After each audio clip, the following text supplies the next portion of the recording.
ceramic capacitors. So to test this kind of ceramic capacitors, do multimeter to farad modes. We have farad mode. Let's begin with this one. Here we have 103, means this is a 10k picofarad equal to 10 nanofarad. So let's check it.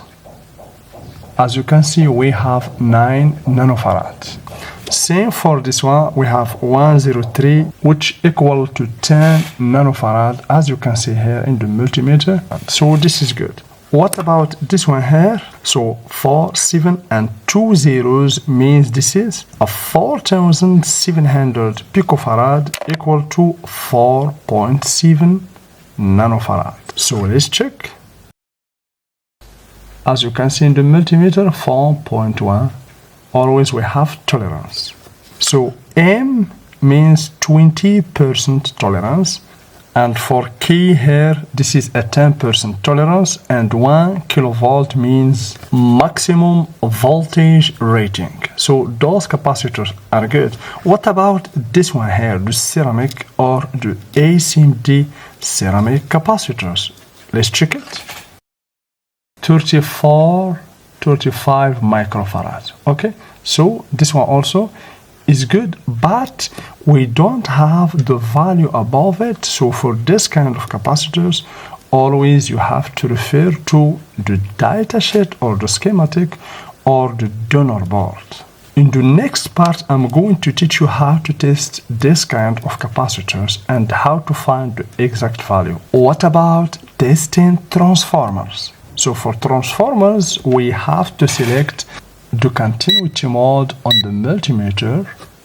So the continuity mode is selected and check all coils belong to the transformer in primary and secondary. So let's check. Okay, this one here. Okay, this is the first coil. Okay, first coil.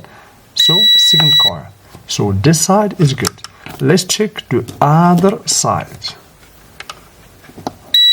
Okay, this coil is good. Other coil is good. So the transformer is serviceable. What about this transformer over here? We have basically 6 pins, which means 3 coils. So let's find out the coils. So let's check these two here. No continuity. Let's do it like this. Okay, we have the first one, this one and this one. Let's check these two here. Okay, these two. The second one, this one and this one. So the third one should be this one and this one. Time to test NTC resistor or NTC thermistor.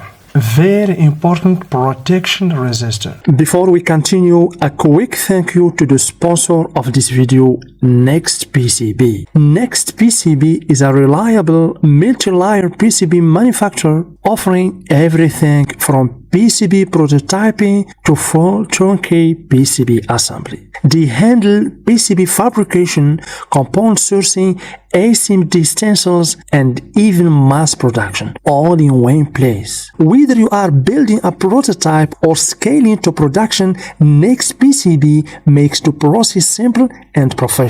Check them out using the link below. It's a resistor whose value decreases when temperature increases. So of course, let's select mode, as you can see. So basically now, if we test it, we're gonna find a very low resistor. As you can see, 2.6. We have 2.6. In motherboard, this is it. Over here, as you can see, this is the NTC thermistor. Let's check it on the board. Basically, these 2 pins here.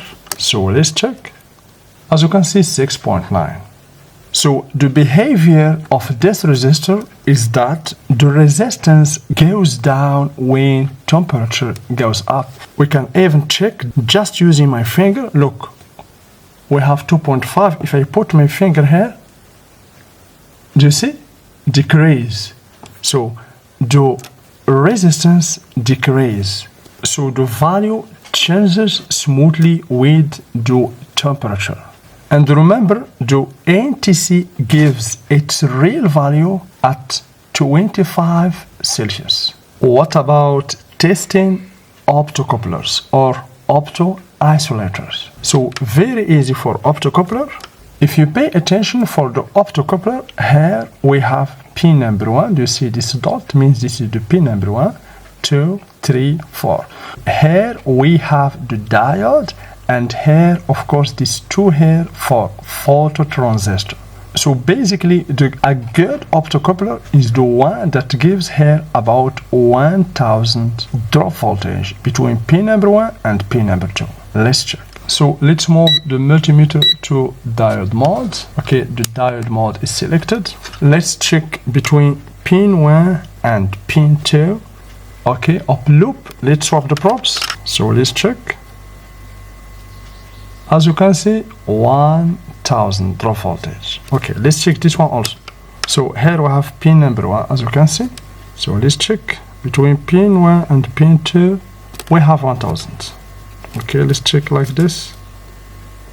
1000. Do you see? 1000 means this is a good optocoupler. For other pins here, you will find up loop in both sides. Here we have up loop.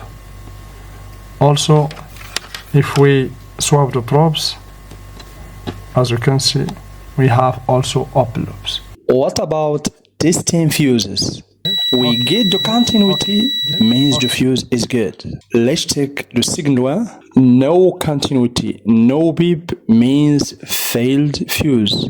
For this one here, it's clear it is burned, so we will get no beep, no continuity. The most important is to understand how to change a failed fuse with another serviceable one with same characteristics. As you can see here, we have 2 amps for this one, 250 volts. Means you have to change this failed fuse with another one with same characteristics. Now let's test coils or inductors. And of course, to test coils, we will use the continuity mode, as you can see here in the multimeter. Okay. Good one. Good coil. This one also is good. For this big coil, as you can see, we find it in power supplies, and it contains 2 coils. First coil, red color, and second coil. Each coil has 2 terminals. These 2 terminals for first coil and these 2 others for the second coil. So let's test the first one. We're gonna put 1 probe in the first terminal, the second probe in the second terminal. We have to get a low reading, a beep in the multimeter, as you can see. Good coil. Let's right now test the second one. 1 probe in the first terminal, second probe in the second terminal. Okay, this is good. Okay. This is We get a beep, means the coil is good. so. Thank you very much, and see you in part 3, where I'm going to teach you how to test components that need power to be tested. I'm going to power mini motherboard and test component like voltage regulator, like ICs, etc. Stay tuned. And for anyone who wants more unique content, you can join my Patreon page. All links in the description.